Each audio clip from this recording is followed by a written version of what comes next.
I discovered my mother opened 7 credit cards using my information and accumulated $95,000 in debt. When I went to the police, she accused me of wanting to worry her to death. The red notification persistently flashing on my cell phone screen at 7 in the morning on an apparently ordinary Monday announced that my credit limit had been exceeded by more than 95,000 Rs through purchases I absolutely had not made at luxury stores scattered throughout the country during the last 3 weeks. While I slept peacefully next to my husband Marcos in our modest apartment located in a middle-class neighborhood, completely unaware of the elaborate financial fraud scheme that my own mother Regina had meticulously orchestrated using my personal data to secretly open 7 different credit cards at various banking institutions over the past 6 months. My 37 years of life built on principles of absolute honesty and rigorous financial responsibility instantly crumbled when I realized through frantic verifications in banking apps I had never previously installed that there were accounts opened in my name at banks where I had never set foot, with correspondence addresses directed to a post office box I completely didn't recognize, and especially with histories of luxurious transactions including jewelry, designer handbags, international airline tickets, and 5-star hotel reservations that absurdly contrasted with my frugal lifestyle as a public school teacher who religiously saved every penny to ensure a stable future for my family. The uncontrollable trembling in my hands while holding the cell phone trying to process the magnitude of that devastating discovery was accompanied by increasing nausea that threatened to knock me down right there in the narrow hallway of our apartment where I had walked to avoid waking Marcos with my growing agitation, but was mainly dominated by desperate denial that there was certainly some grotesque error in the banking system because my own mother, the woman who raised me alone after my father abandoned our family when I was only 5 years old, would never be capable of such calculated and cruel betrayal. "Clara, what's happening? Why are you so pale and shaking like that?" Marcos's worried voice reached me through the fog of shock that dominated my mind, while I continued staring fixedly at the cell phone screen, where negative red numbers accumulated in values that represented years of hard work, instantly destroyed. Marcos was a tan man of 39 years, with whom I had built a stable life during 12 years of marriage, his black hair beginning to show silver strands at the temples, resulting from the stress of working as an accountant at a medium-sized company. But mainly his brown eyes always conveyed that reassuring security of a reliable partner, who now watched me with growing concern. "Marcos, something terrible is happening with our finances. There are 7 credit cards opened in my name that I never requested with debts totaling more than 95,000 Rs in purchases I didn't make." I managed to articulate with a trembling voice while showing him the screens of the banking apps I had discovered through desperate research in the credit protection system.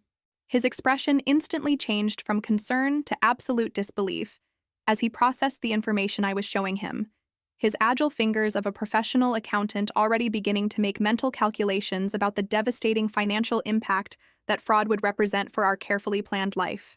"This is clearly a case of large-scale identity theft. We need to go immediately to the police station to file a report, and then contact all these banks to dispute these fraudulent transactions before the situation gets even worse." Marcos responded with professional pragmatism, trying to maintain calm despite the evident panic in his eyes. But something in my expression must have revealed additional disturbing knowledge that I had not yet verbalized, because he suddenly paused, observing me with intensified attention. "Clara, do you have any idea who might have access to your personal documents to execute fraud of this magnitude? Your CPF, ID, proof of residence, all this data is necessary to open bank accounts." Marcos's seemingly innocent question hit the neuralgic center of my anguish, because my mind instantly connected dots that I had desperately tried to ignore during the initial minutes of discovery. Only one person besides myself had unrestricted access to all my personal documents, knew my complete financial history, including passwords that I occasionally shared for practical reasons, and especially had demonstrated suspicious behavior in recent weeks, with unexplained purchases that she claimed were small deserved treats after a life of sacrifices. Regina, my own mother, was the only person with the opportunity and access necessary to execute a fraud scheme of this complexity. "Marcos, I need to check something before we go to the police," I muttered while grabbing the car keys with a somber determination born through the initial shock. "I need to confront my mother about this because I have terrible suspicions that she might be involved somehow with these frauds. Considering that she is the only person with access to my documents, and especially because her spending pattern has changed drastically in recent months without plausible explanation about the origin of the extra money she's flaunting." Marcos's expression changed from confusion to horror when he understood the implication of what I was suggesting. But before he could protest or try to dissuade me from that potentially devastating confrontation, I was already leaving the apartment with an iron determination to discover the truth, regardless of how painful it might be. The 20-minute journey to the elegant apartment where Regina lived in a considerably more luxurious neighborhood than ours was made in a state of furious denial, where part of me still desperately hoped there would be an innocent explanation for the disturbing coincidences I was mentally connecting. Regina answered the door wearing a new silk robe that certainly cost more than my monthly salary, her blonde hair perfectly dyed and styled despite the early hour, and especially flaunting on her wrist a golden watch that she definitely didn't possess weeks ago when we had dinner together. Her initial expression of surprise at seeing me at her door so early quickly transformed into a mask of forced normality that only intensified my suspicions that she knew exactly why I was there. "Clara, darling, what a pleasant surprise to receive your visit so early. Come in. I was just preparing a special breakfast with all those delicious things we loved to share when you were a child," Regina said with exaggerated enthusiasm that sounded completely artificial considering we rarely had breakfast together since I moved out after marriage. Her apartment was visibly transformed with new furniture, authentic Persian rugs, and especially artwork on the walls that definitely wasn't there the previous month, confirming suspicions of extravagant spending incompatible with the modest retirement of a primary school teacher. "Mom, I need you to explain something extremely serious, and I need absolute honesty." I began keeping my voice controlled despite the growing fury boiling beneath the surface. "I discovered this morning that there are 7 credit cards opened in my name without my knowledge or authorization, with debts exceeding 95,000 Rs. Do you know anything about this? Because you are the only person with access to my personal documents and coincidentally, you've been flaunting luxuries incompatible with your income in recent months." The transformation on Regina's face was subtle but revealing. The artificial smile momentarily froze. The icy blue eyes quickly calculated response options.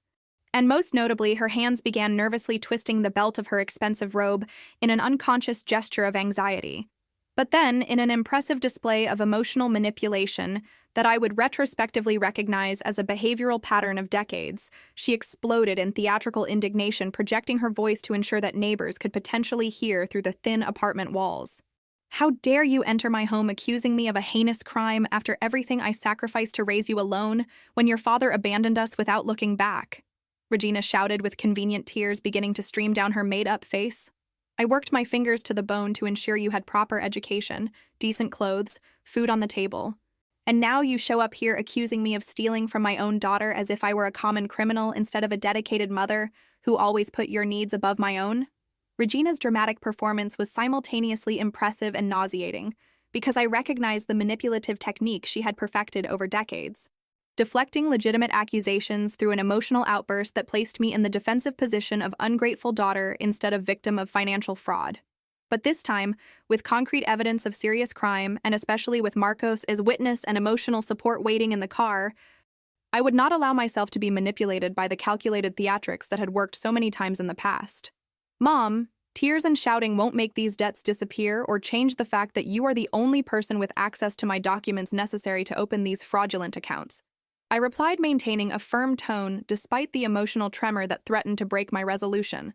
"If you weren't responsible, then help me understand how this happened. Show me your bank statements from the last 6 months to prove that these new luxuries you're flaunting came from a legitimate source instead of fraudulent cards in my name." The mention of showing bank statements made Regina physically recoil as if she had been struck.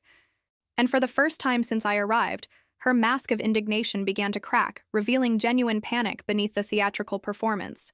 "You have no right to rummage through my personal finances as if I were suspected of a crime.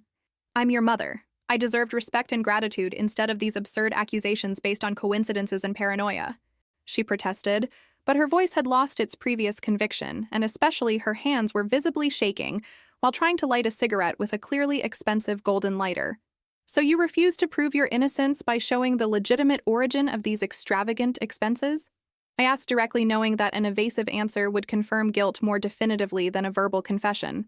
"Because if you have nothing to hide, it would be very simple to end my suspicions by showing that this money came from an honest source, instead of fraud against your own daughter. Your refusal to cooperate only confirms that you are responsible for destroying my financial life to finance the luxurious lifestyle you've always desired, but never could legitimately afford." Regina observed me for a long moment with those icy blue eyes that never showed genuine emotion beyond calculating self-preservation, and then made the choice that would permanently define our relationship from then on. If you really believe I'm capable of something as monstrous as stealing from my own daughter, then we have nothing more to discuss, she declared with Arctic coldness. Go make your accusations, call the police, destroy the reputation of the woman who sacrificed everything to raise you. But know that when you discover you're wrong about these unfounded accusations, the damage to our relationship will be irreparable, and you'll have to live with the guilt of having unjustly accused your own mother of a crime she didn't commit. The final attempt at manipulation through projected guilt was so transparent that it paradoxically definitively confirmed her culpability. An innocent person would have reacted with genuine confusion, offered help to discover the true responsible party, shown concern about her daughter's devastating financial situation, instead of focusing exclusively on self-defense and attempts to reverse guilt. I left her apartment without saying anything more, knowing that the next time we would meet would probably be in a police station or courtroom, and especially knowing that the woman who had raised me was capable of such profound betrayal that destroyed not only finances but also the last vestiges of filial trust. The return to the car where Marcos was anxiously waiting was the longest and most painful walk of my life, because each step definitively took me away from the comforting illusion of having an imperfect but fundamentally loving mother, and brought me closer to the brutal reality where the person who should protect me had deliberately sabotaged me to satisfy personal greed. Marcos silently hugged me when I got into the car, understanding without words that the confrontation had confirmed the worst suspicions, and mainly offering unconditional support that would be absolutely crucial during the legal and emotional battle that was just beginning. Let's go straight to the Specialized Financial Crimes Police Station, Marcos said after a few minutes of shared silence. The faster we file a report and start the dispute process with the banks, the better chance we have of minimizing damage and mainly gathering evidence before she tries to destroy proof or create elaborate alibis. I know it's devastating to report your own mother, but she made the choice to deliberately harm you and now needs to face the legal consequences regardless of the relationship.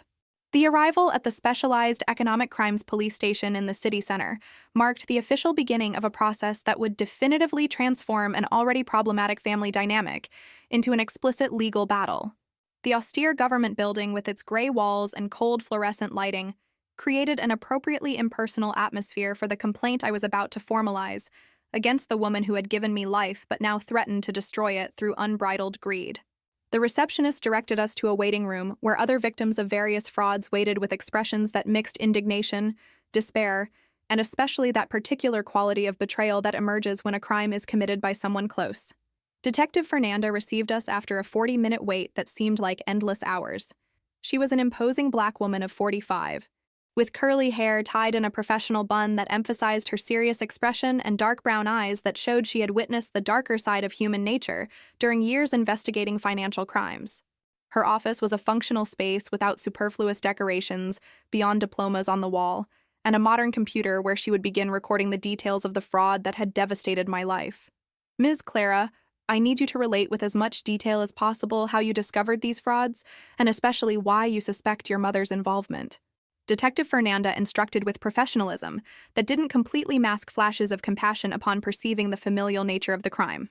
During the following hour, I methodically reported the discovery of the debts, confrontation with Regina, circumstantial evidence of her spending incompatible with her income, and especially her history of access to my personal documents that would enable the execution of fraud of this magnitude. Family fraud cases are particularly complex because victims often delay reporting due to emotional ties, and perpetrators count on this hesitation to continue the scheme for extended periods, Detective Fernanda explained while typing information into the system. I'll need you to provide bank statements for all affected accounts, list all transactions you don't recognize, and especially authorize a complete investigation of your communications with your mother during the period when the frauds occurred to establish a pattern of behavior and possible implicit confessions. The mention of investigating communications with Regina reminded me of recent text messages where she had made suspicious comments about deserving rewards after a life of sacrifices, and especially about how families should share resources instead of selfishly keeping them for oneself. At the time, I interpreted them as typical dramatics from a lonely elderly person seeking attention. But now, under a new perspective, they represented possible rationalizations of criminal behavior she was secretly executing.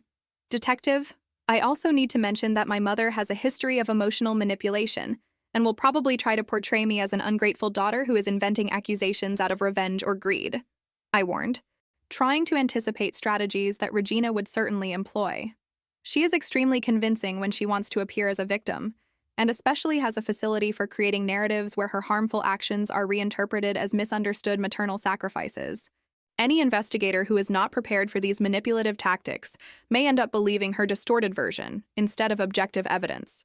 Detective Fernanda nodded understandingly, clearly experienced with perpetrators who used emotional manipulation as their primary defense.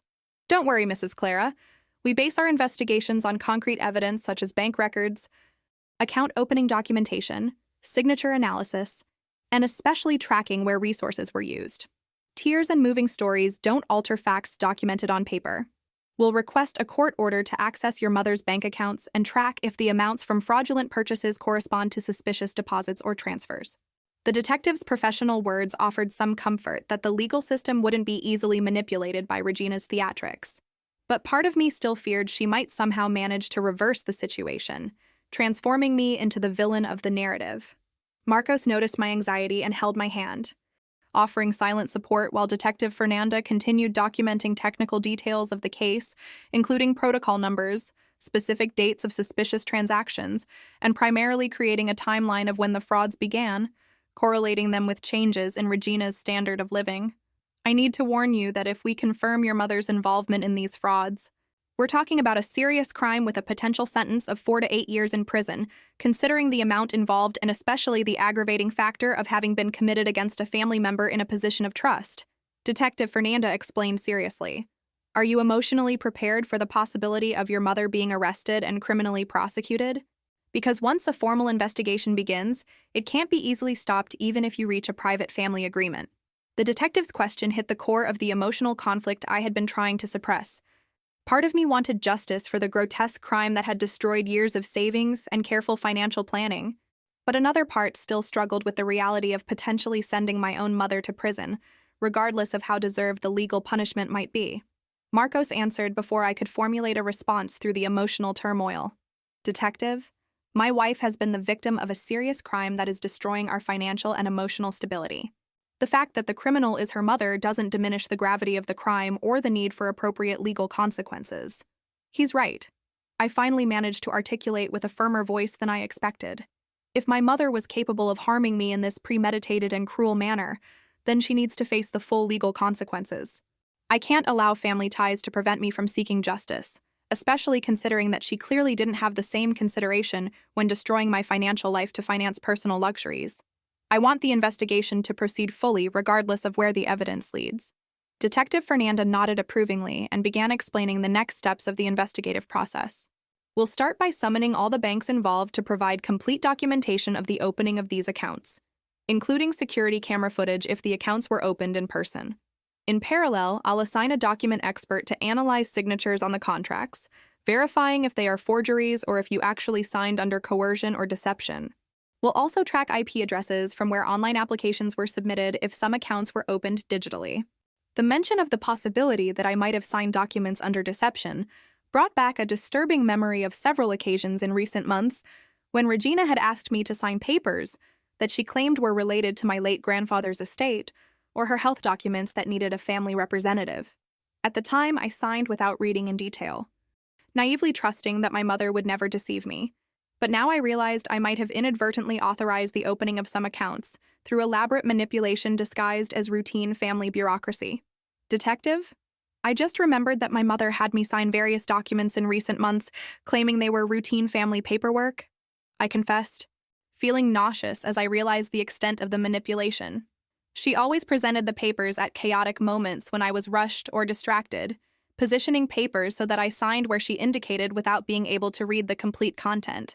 I believe she may have used this technique to obtain legitimate authorizations mixed with fraudulent documents that I signed without realizing. This constitutes fraud through deception, which is even more serious than simple document forgery, Detective Fernanda explained as she added this information to the report. If we can prove that she deliberately deceived you to obtain signatures on financial documents under false pretenses, the penalties increase considerably. I will request that experts analyze all documents you remember signing during this period to identify which were legitimate and which were part of the fraudulent scheme. The process of documenting all information necessary for formal investigation took 3 more hours, during which I provided access to all my bank accounts, authorized complete investigation of my financial history, and methodically listed each suspicious transaction I had identified on that catastrophic morning. When we finally left the police station in the early afternoon, carrying the official complaint protocol that transformed suspicions into formal accusations against Regina, I felt a devastating mixture of relief for having taken decisive action and grief for the maternal relationship that had definitely died at that moment. "You did the right thing, Clara," Marcos said while driving back to our apartment. "Your mother made a conscious choice to harm you for personal greed, and now she needs to face the consequences of that choice. It's not your responsibility to protect her from the consequences of crimes she chose to commit. Our priority now is to work with a lawyer to minimize financial damage and rebuild your credibility with banking institutions." Marcos's pragmatic words made rational sense, but emotionally I was still processing the magnitude of the maternal betrayal. Throughout my childhood and adolescence, Regina had preached endless sermons about the importance of honesty, about how family is all we have in this cruel world, about the sacrifices she had made to provide me with a better life than hers. Discovering that all these moral lessons were a hypocritical facade, while she meticulously planned to defraud me, was psychological devastation that transcended financial loss. In the following days, the investigation began to reveal the full extent of Regina's elaborate scheme. Analysis of bank security cameras showed her personally opening accounts using my documents that she had stolen during visits to our apartment, dressed more sophisticatedly than usual to convey credibility, and demonstrating disturbing familiarity with banking processes that suggested detailed prior research on how to execute frauds of this nature. Digital trails revealed she had used a public library computer to make online applications, trying to avoid tracking through her own residential IP. Even more disturbing was the discovery that Regina had created an elaborate profile on social media impersonating me, posting my photos obtained from my real profile, but creating a completely fictitious narrative of a successful executive that would justify the extravagant expenses recorded on the fraudulent cards. This level of premeditation and sophistication destroyed any possibility of interpreting her actions as a momentary error in judgment or financial desperation. It was clearly a calculated criminal scheme executed with surprising coldness against her own daughter. The investigation revealed that your mother began planning these frauds at least 8 months ago, coinciding with the period when she participated in an online personal finance course where she ironically learned about banking systems and particularly about vulnerabilities she could exploit. Detective Fernanda informed me during an update meeting 1 week after the initial complaint. We also discovered that she was participating in a Facebook group for indebted people, where members shared creative techniques to obtain credit, including veiled suggestions about using family members' data. We believe she was radicalized by this online community that normalized fraudulent behaviors as acceptable solutions to financial problems. The revelation that Regina had been influenced by a toxic online community offered partial context, but did not absolve her personal responsibility for choosing to commit crimes against her own daughter. Millions of people face financial difficulties without resorting to family fraud, and especially without elaborating sophisticated schemes that demonstrated meticulous planning rather than an impulsive act of desperation. Manager Ricardo from the main bank where most of the frauds had occurred contacted me personally for a meeting that would reveal even more disturbing details about Regina's behavior during the execution of the crimes. Ricardo was a 52-year-old man with the distinct appearance of a veteran banking executive, impeccably combed gray hair and discreet, framed glasses that amplified his air of professional authority. Her expression combined institutional embarrassment for security failures that allowed fraud with genuine compassion for the impossible situation I was facing. "Ms. Clara, we've reviewed all your mother's interactions with our staff during account openings and transaction executions, and I need to share some disturbing discoveries about manipulation methods she employed," Ricardo began in a careful tone.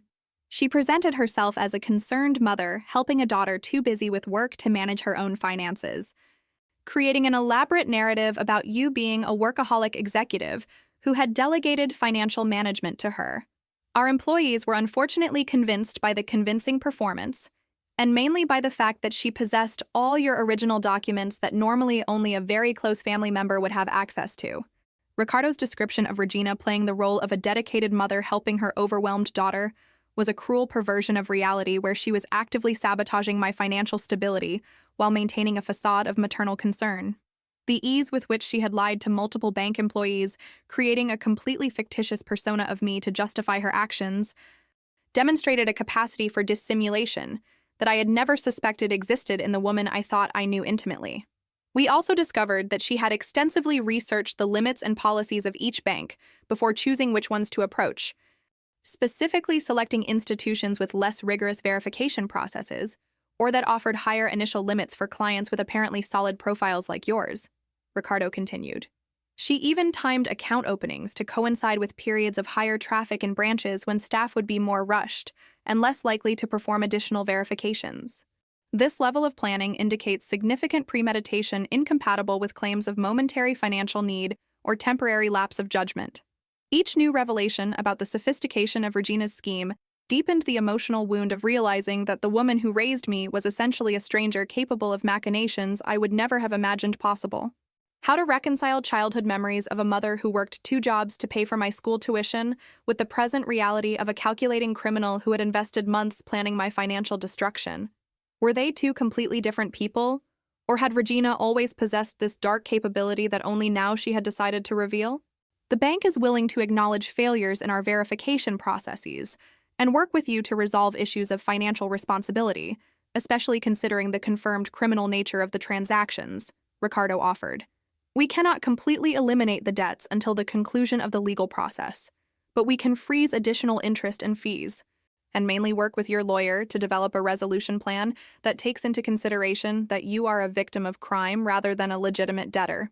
The bank's offer was more generous than I had expected, but it still meant months or possibly years of legal battles to completely clear my name and restore credit destroyed by Regina's actions. Every aspect of my financial life was compromised.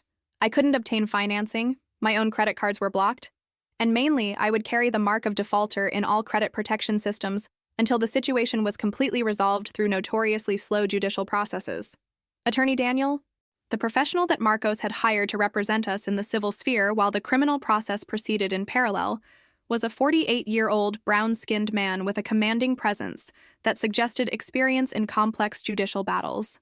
His intense black eyes demonstrated sharp analytical intelligence, and mainly his reputation for securing favorable agreements for victims of family fraud made him the ideal choice to navigate the legal and emotional complexities of our case.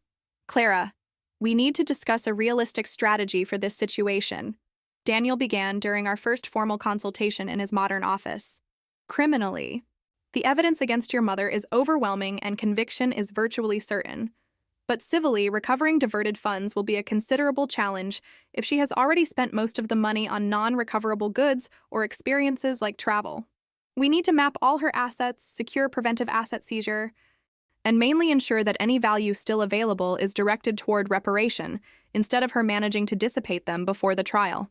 The mention of financial recovery brought the sobering reality that even with Regina's criminal conviction, financial losses could be permanent if she had effectively spent all the fraudulently obtained funds on consumption impossible to recover. The jewelry could be seized and sold, but trips, restaurants, clothes, and other experiences were irrecoverable expenses that would represent definitive losses, regardless of how many years Regina spent in prison. I also need to warn you about the emotional aspect of the trial, Daniel continued with a more compassionate tone. Your mother will certainly try a defense strategy based on victimization, claiming emotional abandonment, extreme financial need, or even mental problems that compromised her judgment. You need to be prepared to hear distorted narratives about your relationship, possible accusations of ingratitude or neglect, and especially attempts to transform you into a villain who is persecuting a vulnerable elderly mother out of revenge. These tactics are standard in family crime cases, but they are nonetheless emotionally devastating for victims. Daniel's words about the defensive strategies Regina would employ proved prophetic when, 2 weeks after the formal complaint, I received notification that she had hired a lawyer specializing in vulnerable elderly cases who immediately began building a defense narrative painting Regina as a victim of a society that abandons elderly women without adequate resources after a life of honest work. Strategic leaks to local media began to emerge with sensationalist headlines about rich daughter sues retired mother for credit card debts that completely distorted the reality of the elaborate criminal fraud. Don't let her media manipulation affect you, Marcos advised me as we read together a particularly distorted article that had been published in a local gossip blog. People who matter know the truth. Evidence speaks for itself. And most importantly, You don't owe anything to the misinformed public opinion that is being manipulated by strategically planted false narrative. Focus on our financial and emotional recovery. Let the lawyers handle the legal battle. And especially don't give in to the temptation to respond publicly, because anything you say will be distorted against you. But it was impossible not to be affected when neighbor Helena, a 56-year-old woman who had lived in the apartment next door for 5 years, approached me in the hallway with a judgmental look asking if it was really necessary to sue your own mother, instead of resolving financial issues within the family. Helena didn't know the true details of the case, had been influenced by the partial narrative Regina was spreading through mutual acquaintances, and primarily represented an opinion probably shared by many who saw only the surface of a family conflict, instead of an elaborate crime that had devastated my life. Helena, my mother committed fraud of 95,000 Rs using my documents to open 7 different credit cards without my knowledge. I replied with firmness that masked the hurt of being judged for something that wasn't my fault. This isn't a family matter that can be resolved with conversation. It's a serious crime that destroyed my financial stability and requires legal intervention. If you knew the real extent of what she did, you would understand why I had no choice but to involve authorities. Helena seemed momentarily disconcerted by the frankness of my response, muttering something about not knowing the whole story before hurrying to her own apartment. But that interaction revealed an additional challenge I would face throughout the process. Social judgment from people who couldn't reconcile the image of an elderly mother with the reality of a calculating criminal, preferring to believe a more palatable narrative of family misunderstanding, instead of accepting that mothers can be capable of extreme cruelty against their own children. The following weeks were marked by the parallel development of criminal investigation and civil process, with each new discovery revealing additional layers of deception and manipulation. Experts confirmed that some signatures were forgeries, while others were genuine, obtained through deception when Regina had me sign documents under false pretenses. Financial analysis showed that she had developed a complex rotating system using different cards to pay the bills of others, creating a temporary illusion of regular payments, while the total debt grew exponentially through compound interest. Your mother demonstrated sophisticated knowledge of financial systems that suggest deliberate study rather than amateur opportunistic behavior, Detective Fernanda observed during an update meeting. We found search history on her computer about topics such as how to maximize credit card limits, best banks for easy credit, and disturbingly, statute of limitations on credit card debt. She was clearly planning to let debts expire under your name while enjoying the benefits of spending, calculating that you would discover it too late to recover the amounts. The revelation that Regina had researched about debt expiration confirmed a level of premeditation that eliminated any possibility of interpreting her actions as a momentary error. She had deliberately calculated how long she could maintain the scheme before I discovered it, maximizing personal gains while ensuring that recovery would be virtually impossible when the fraud was finally exposed. It was pure Machiavellianism directed against her own daughter, with a coldness that suggested sociopathy, or at least extreme pathological narcissism. The most devastating moment came when investigators discovered Regina's personal diary hidden in a secret drawer in her apartment, containing detailed notes about the execution of the fraudulent scheme, including disturbing observations about me. Pages dated months before the first frauds contained phrases like, "Clara has everything while I sacrificed my youth to raise her. She owes me comfort in old age after everything I did." And more disturbingly, "It's not theft to take what belongs to me by maternal right." These notes demonstrate elaborate psychological rationalization, where she convinced herself she was entitled to your money as compensation for raising you, Detective Fernanda explained as I read excerpts from the diary with trembling hands. It's a common pattern in family crimes where the perpetrator creates a distorted moral justification for clearly criminal actions. She genuinely may believe she is a victim deserving reparation, rather than recognizing herself as a criminal. This makes rehabilitation extremely difficult because she doesn't see her actions as morally wrong. Reading Regina's intimate thoughts about me was a surreal and painful experience that revealed deep resentment she had concealed during years of seemingly normal interactions. Each of my achievements, graduation, marriage, professional stability, had been interpreted by her as a personal affront, evidence of ingratitude, betrayal of maternal sacrifice. The woman who smiled in family photos, who publicly celebrated my successes, secretly nurtured corrosive envy and a distorted sense of entitlement to resources I had earned independently. We also found correspondence from her with friends where she subtly boasted about her new lifestyle, always implying that you were financing her luxuries as a way of repaying maternal sacrifices, Detective Fernanda continued. She created an elaborate public narrative where you were a generous daughter finally recognizing a moral debt, while secretly executing frauds. This demonstrates clear awareness that her actions were wrong. Otherwise, she wouldn't need to create a cover story to justify sudden expenditures. The discovery that Regina had created a false narrative about me voluntarily financing her luxurious lifestyle added an extra layer of manipulation to the scheme. She had simultaneously defrauded me and destroyed my reputation among her social circle by portraying me as a daughter who had only belatedly recognized filial obligations. When the frauds were exposed, some of these friends initially didn't believe Regina was responsible, assuming that I was lying about not having authorized expenses to avoid continuing to support an elderly mother. Marcos had to deal with professional consequences when our chaotic financial situation affected credit verification during a promotion process at the company where he worked. Although he managed to explain the circumstances to the Human Resources Department with legal documentation proving we were fraud victims, the stigma of having his name associated with massive default cast a shadow over his professional reputation that would take time to completely dissipate. It's not fair that we're suffering consequences for crimes we didn't commit while your mother continues living in the luxury apartment she rented with stolen money. Marcos vented on a particularly difficult night after receiving yet another collection notice. The legal system moves at a glacial pace while our life is in suspension. We can't make future plans. We can't even consider having children as we planned because our financial situation is destroyed for an undetermined time.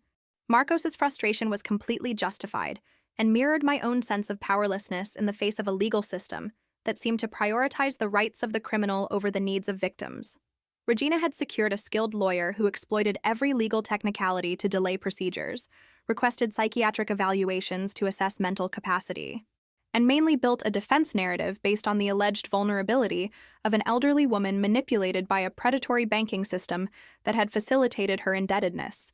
The point of emotional rupture came during a preliminary hearing 3 months after the initial complaint, when I finally confronted Regina in person for the first time since that morning in her apartment. She had visibly lost weight and adopted a calculatedly fragile appearance, wearing simple clothes instead of the luxuries she had flaunted, clearly instructed by her lawyer to appear as a helpless victim rather than a sophisticated fraudster. But her icy blue eyes maintained the same calculating coldness when she stared at me across the courtroom. The defendant would like to make a statement to her daughter before we proceed with the technical aspects of this hearing, Regina's lawyer announced, surprising everyone present. Regina rose slowly, theatrically leaning on the table as if physical strength were abandoning her, and began a performance she had clearly rehearsed.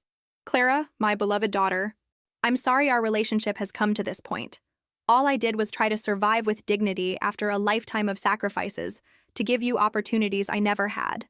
If you interpreted my need for help as a crime, then I failed as a mother in teaching compassion and gratitude. The blatant emotional manipulation of trying to blame me for the situation while maintaining the facade of a misunderstood suffering mother was the trigger that finally broke the emotional control I had maintained for months. You opened 7 fraudulent credit cards in my name. You stole 95,000 rays. You destroyed my credit. My marriage is under pressure. I can't have children because I'm financially ruined, and you have the audacity to pretend to be a victim. I exploded while Daniel tried to calm me down. You're not a mother, you're a criminal who happened to give birth to me. A mother protects her children, not destroys them out of greed. My emotional outburst was exactly what Regina had planned to provoke, immediately used by her lawyer as evidence that I was emotionally unstable and motivated by anger rather than a legitimate pursuit of justice.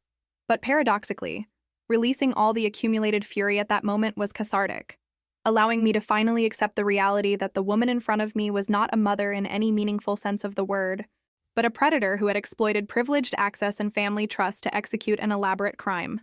The judge responsible for the case, Dr. Patricia Mendez, maintained a neutral expression throughout the emotional confrontation, but her subsequent questions to Regina demonstrated that she had not been fooled by the theatrical performance. Ms. Regina, can you specifically explain how you obtained document numbers, personal data, and especially the signatures necessary to open these accounts in your daughter's name? She asked in a tone that allowed no evasion. And please be specific about each individual account. I will not accept generic answers about financial need or misunderstandings. Regina visibly hesitated, looking at her lawyer for guidance before attempting an evasive response about natural confusion in a close family about the boundaries of shared documents. But when Judge Patricia presented forensic evidence, including camera recordings, handwriting analyses, and especially excerpts from Regina's own diary demonstrating premeditation, It became clear that the strategy of pretending to be a confused victim was crumbling in the face of incontestable facts. Based on the evidence presented, I determined that there is sufficient cause to proceed with a full criminal trial for aggravated fraud, document forgery, and embezzlement, Judge Patricia declared at the end of the hearing.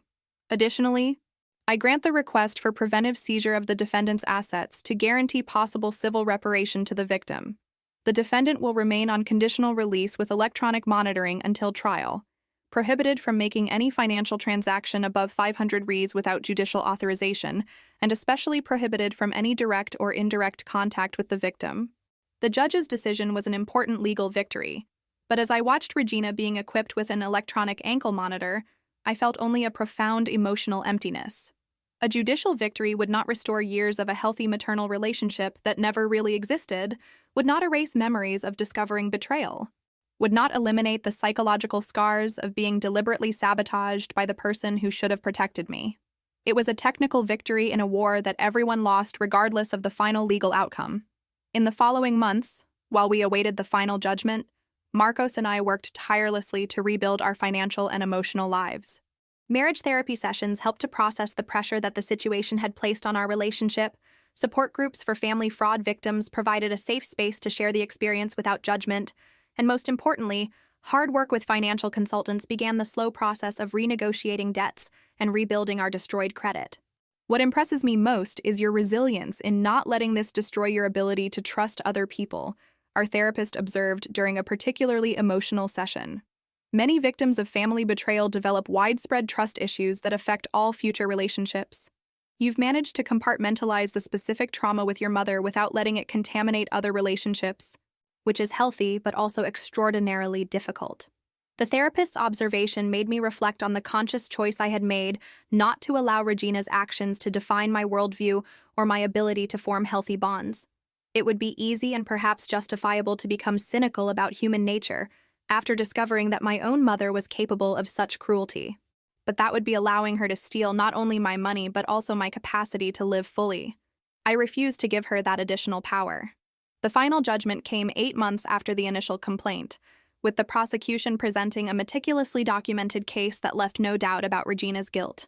Witnesses included bank employees she had deceived, experts who confirmed forgeries and frauds, and most importantly myself, reporting the devastating impact the crimes had caused in all aspects of my life. Regina maintained a posture of misunderstood victim until the end, but the evidence was too overwhelming to sustain the fiction. I find the defendant Regina guilty of all charges, including 7 counts of aggravated fraud, document forgery, and embezzlement through fraud against a family member, Judge Patricia solemnly pronounced. Considering the gravity of the crimes, the substantial amount involved, the demonstrated premeditation, and especially the grotesque violation of family trust, I sentence the defendant to 5 years and 6 months of imprisonment in an initial semi-open regime, plus payment of civil compensation in the total amount of damages caused to the victim, plus monetary correction and moral damages. As I watched Regina being escorted to begin serving her sentence, I expected to feel satisfaction or at least relief, but the dominant emotion was profound sadness for the unnecessary waste. She had thrown away her last years of freedom out of greed, destroyed any possibility of a functional family relationship, and most importantly, transformed herself into a convicted criminal for temporary luxuries that now meant nothing. There were no winners in that situation, only different gradations of loss. "It's over," Marcos said softly, hugging me as we left the courthouse. "We haven't recovered everything we lost. Probably never will completely recover, but at least justice has been served and we can start rebuilding without the shadow of this hanging over us. You've been incredibly brave facing all of this, reporting her despite the emotional cost, and most importantly, not letting it destroy who you are as a person." Marcos's words were comforting, but we both knew that over was a relative term. Financial consequences would last years, with debts being slowly settled through a judicial agreement. Emotional consequences would probably last a lifetime, with trust issues and psychological scars that would never completely disappear. And most importantly, social consequences would continue, with some people always seeing me as the daughter who sent her mother to jail, regardless of the circumstances that justified this action. The epilogue came 2 years later when I received a letter from Regina from prison. I considered throwing it away without reading, but curiosity about a possible expression of genuine remorse won over caution. The letter was exactly what I feared: more emotional manipulation, blaming the system, society, and especially blaming me for not being a more generous daughter who would have made the crimes unnecessary.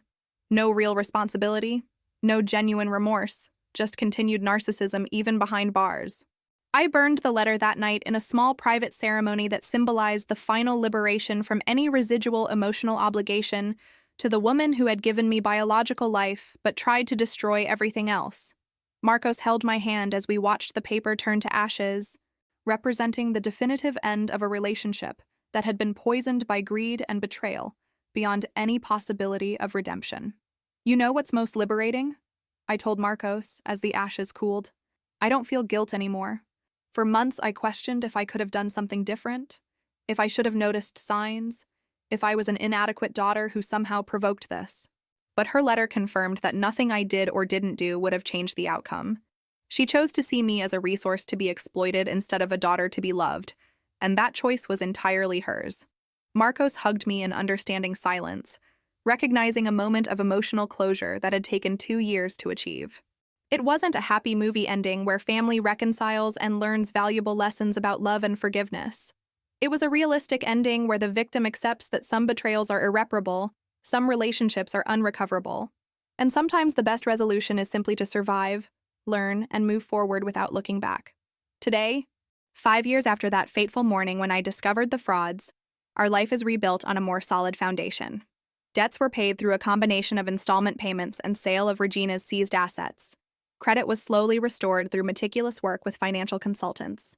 And mainly, we managed to achieve our postponed dream of having children. Twins who will never know their maternal grandmother, and honestly won't miss that toxic presence in their lives. Occasionally, I meet people who learned about the story through local news or neighborhood gossip, some offering genuine support while others barely disguise morbid curiosity about extreme family drama. I've learned to handle both reactions with grace developed through therapy, and mainly through a conscious decision not to let trauma define my identity. I am a survivor of family fraud, but I am primarily a teacher, wife, mother, friend, and dozens of other identities that weren't destroyed by Regina's betrayal. The most valuable lesson I learned through this devastating experience is that true family isn't defined by blood ties, but rather by choices of loyalty, respect, and genuine love. Regina shared my DNA but chose to betray me in the cruelest way possible. Marcos doesn't share blood, but chooses to support me daily through challenges. Friends who remained during the scandal are more family than the woman who gave birth to me. Family is a daily renewed choice to prioritize mutual well-being instead of personal gain.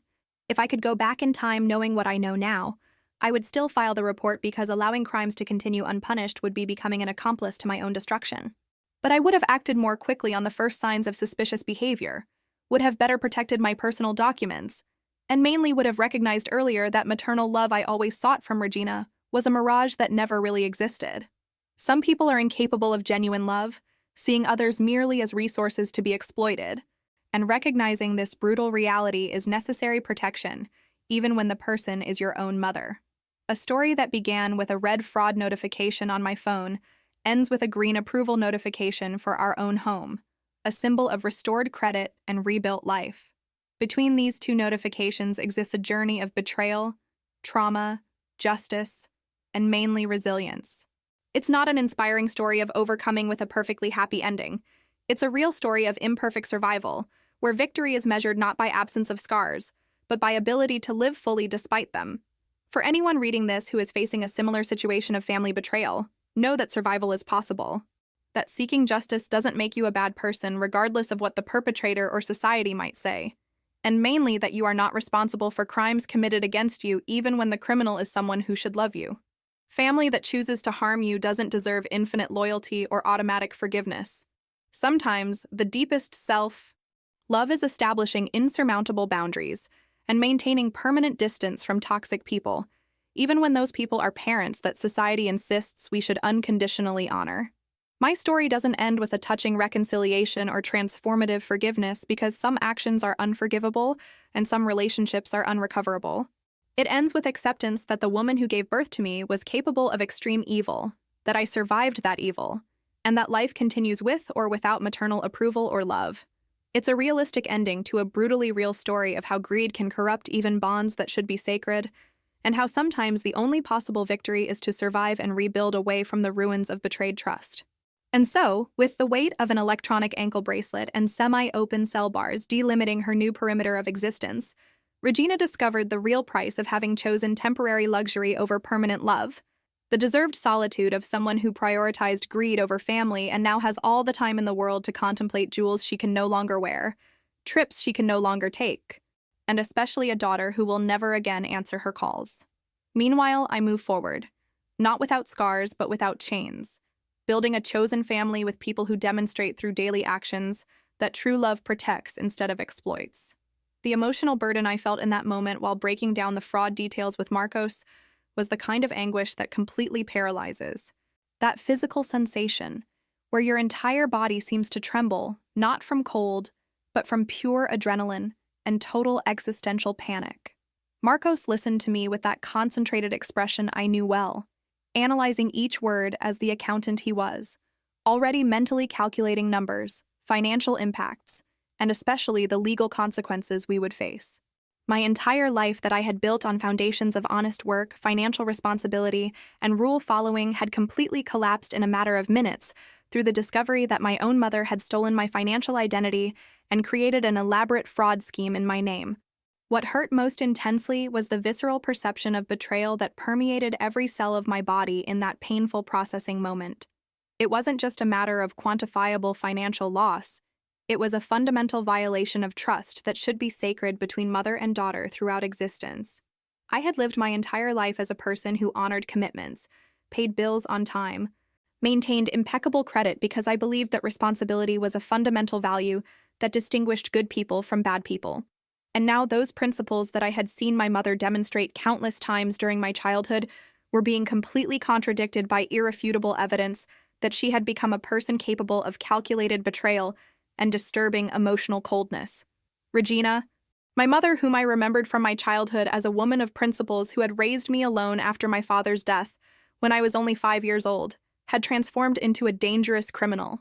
That transformation wasn't sudden, but had been progressive over the years that I hadn't witnessed because I was focused on my own life, my marriage to Marcos, my career as a teacher.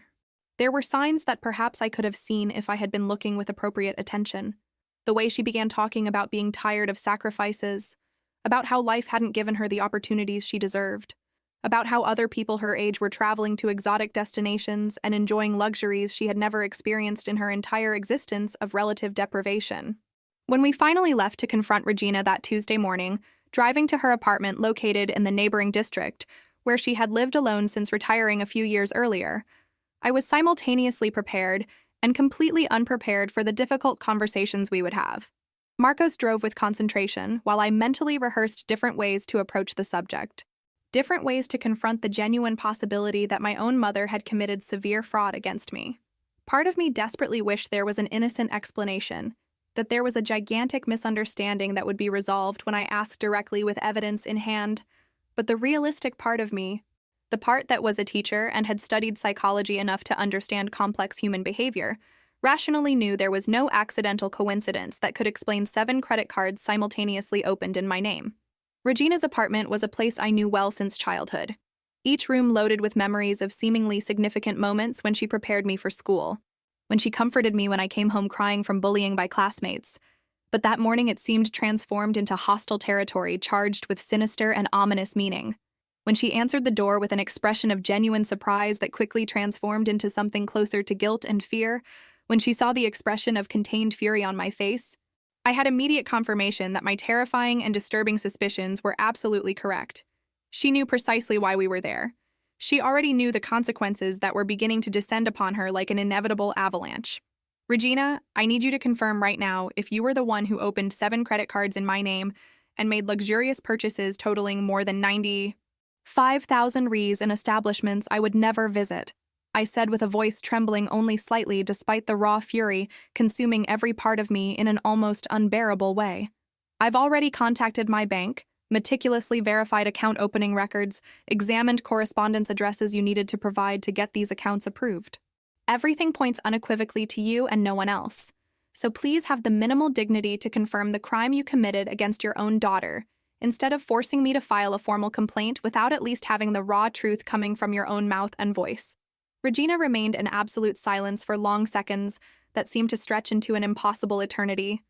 And in that prolonged and uncomfortable silence, I could clearly observe the complex calculation happening in her eyes. She was cruelly evaluating if she could continue denying everything, if she could try to completely manipulate the situation through additional lies, if she could convince me that she had done all this supposedly for my own good in some twisted and perverse way that only she would understand. Finally, with a deep breath that seemed like pure surrender, she began to speak slowly with an almost inaudible voice. The words that came from her mouth were a complete and thorough confession of a sophisticated fraud scheme that she had planned during several months of calculated patience, that she had executed with cold precision and no apparent remorse, that she had carefully hidden under a deep layer of routine lies and masterfully feigned normality. Regina's confession revealed a pattern of premeditation that was even more disturbing than the fraud itself, because it demonstrated a level of intentionality that was almost psychopathic. She had slowly begun to carefully collect my most sensitive personal documents during months of routine visits to my house. She had meticulously memorized passwords that I occasionally shared when I needed her to pick up important correspondence for me in moments when I was working and couldn't leave, had photographed my identity cards with her cell phone camera while I wasn't looking for documentation. She had carefully researched which Brazilian banks had less rigorous verification processes that could be more easily circumvented, had obsessively practiced forging my signature for entire weeks until she could do it so perfectly that it would pass initial verifications conducted by bank employees. The calculated coldness of that preparation process was almost as frightening as the crimes themselves. "Why, Regina?" I asked, with a voice that seemed not to belong to my physical body, because I felt completely dissociated from all that impossible and disturbing reality of that conversation that seemed to come from a recurring nightmare. "Why would you do something so heinous? Were you desperately in need of money? You could have asked me directly for help.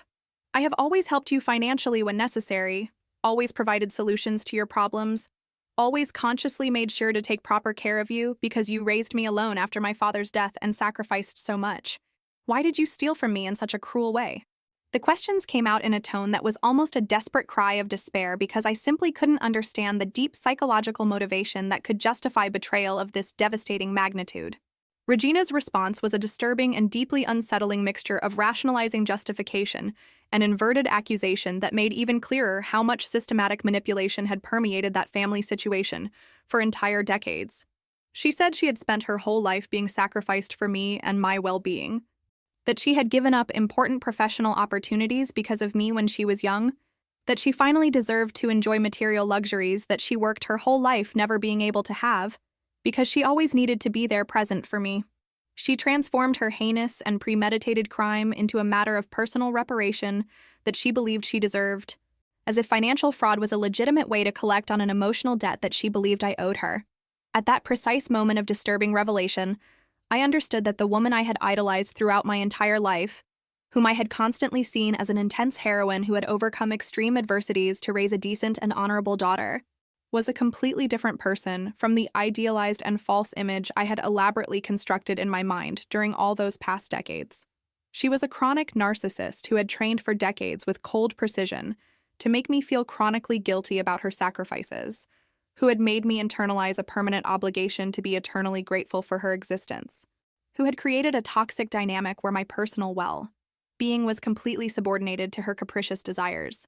And when she finally became too old to travel to exotic places, to buy fashionable clothes in luxurious boutiques, to participate in things that other women her age and superior financial situation were freely doing, she had decided that it would be absolutely fair and appropriate to usurp her daughter's financial life to obtain what she fundamentally believed she deserved in a completely immoral way.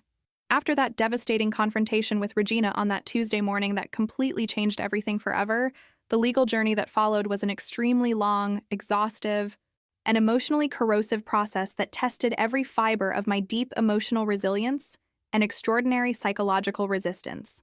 I contacted Detective Fernanda, who received my complaint with appropriate professionalism and genuine concern demonstrated in each carefully chosen word, meticulously explaining that I would need complete documentation, detailed banking records, photographs of original receipts, bank statements, and especially my formal written confirmation that I truly wished to prosecute my own mother through the Brazilian judicial system.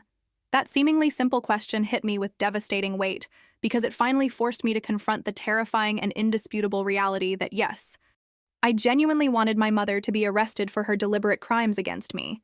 The following months were exclusively dedicated to gathering complex and meticulous evidence, preparing necessary legal documentation with careful and rigorous details, contacting banks for complete additional verifications, and working collaboratively with lawyer Daniel, who was personally recommended by Marcos and became our absolutely crucial ally in that intricate and challenging legal process full of unexpected impasses.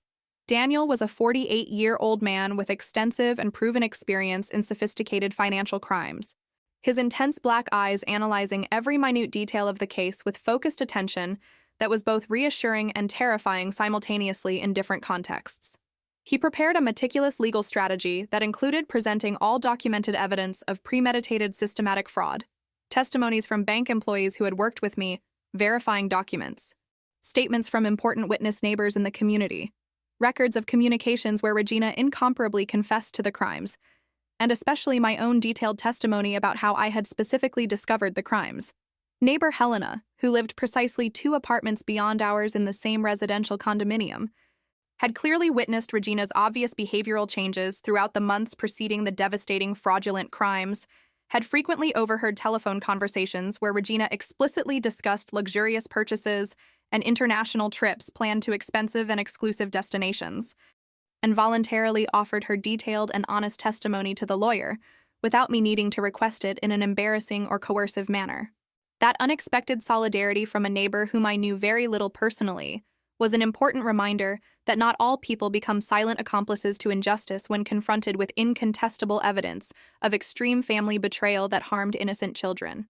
When the significant day of the hearing before Judge Patricia in the first instance court of the district finally arrived, I felt a profoundly strange combination of intense nausea, temporary relief, and deep anger that made it extremely difficult to remain properly seated in the cold, impersonal, and officially intimidating courtroom that was claustrophobically oppressive and suffocating.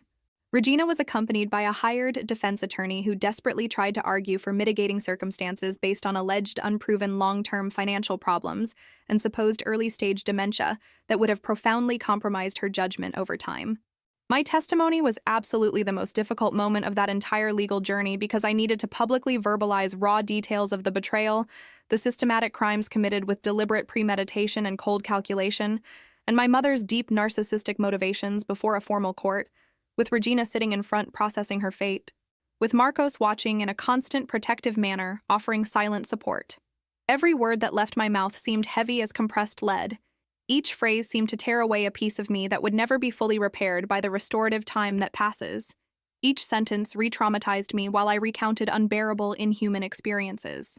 Detective Fernanda frequently offered comforting pauses when she felt emotion dangerously overtaking me, demonstrating genuine professional compassion that had completely lacked during all of Regina's interactions with me throughout my entire life. The verdict was definitively guilt on all charges of documented multiple qualified fraud, proven falsification of public documents, aggravated fraud against a family member, and especially serious violation of sacred and untouchable family trust. Regina was sentenced to 5.5 years in semi-open prison, with judicial determination of complete civil compensation payment for the financial damages caused, plus substantial fine for immeasurable and irreparable moral damages. That sentence brought no genuine satisfaction, because absolutely no punishment could repair the damage caused to my psychological life and interpersonal trust devastated by the crime. The period immediately after conviction was paradoxically more emotionally difficult than the entire legal process because it permanently eliminated the possibility of unlikely future reconciliation, because it made absolutely permanent the family rupture that I had secretly hoped would be temporary despite the evidence. I spent weeks in deep depression where the legal victory seemed hollow, because it had cost my mother being imprisoned, because it had destroyed a relationship that, despite being deeply toxic, had been central to my identity for 37 years of life. During the following months of gradual and necessary reconstruction, I daily needed to deal with the ongoing practical consequences of fraud that constantly impacted my financial life in countless unexpected ways. Banks offered severely restricted credit until I completely paid off fraudulent debts that I had in no way incurred. My credit score needed to be meticulously rebuilt through exhaustive patience and impeccable financial behavior rigorously maintained for consecutive years. I frequently needed to request special documentation as a fraud victim in various places to explain the severe damage to my credit history. I immediately sought professional psychological therapy to process the deep trauma of having been betrayed by someone who should have been my unconditional emotional safe harbor throughout my entire life. My therapist worked patiently with me through deeply rooted dysfunctional patterns I had developed throughout my entire life, where I erroneously believed that responsibility for others' well-being was a permanent duty. I gradually understood that I had internalized Regina's destructive narrative about my supposed permanent debt that could never be adequately repaid. A full year after Regina's conviction, I finally managed to experience growing periods where I didn't constantly think about her, where the betrayal didn't obsessively dominate every moment of my day in a disturbing manner. I began to slowly and cautiously rebuild trust in people through carefully selected friendships, through deepened relationship with Marcos, through gratifying professional life where I could make a genuine educational difference. The emotional scar remained permanently visible, but gradually began developing scar tissue of accommodation, a realistic way of living with pain without letting pain completely define who I am as a whole and integrated person. I realized that trauma doesn't disappear, but could be integrated into my story in a way that didn't dictate every future decision or relationship I progressively established. I received a letter from Regina while she was serving her sentence in prison, a letter I almost threw away but opened out of disturbing morbid curiosity. It contained not genuine remorse but more manipulation, blaming the judicial system, blaming Marcos, blaming society for what she had done.